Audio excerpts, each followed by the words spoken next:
Snow is a meteorological phenomenon in which water vapor in the atmosphere condenses into crystalline ice structures and falls to the ground.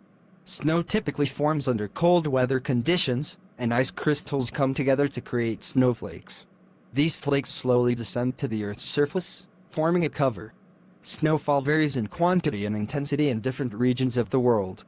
Cold climate zones and high-altitude mountains often expect more snowfall, while in warm climate regions, snowfall is rare or non-existent.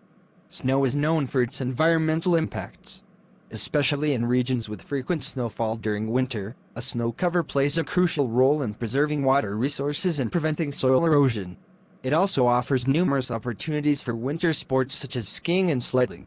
Snow is also an event that provides natural beauty and changes landscapes.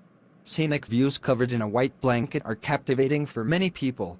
However, snow can negatively impact transportation and lead to issues such as snowstorms, road closures, and icy conditions.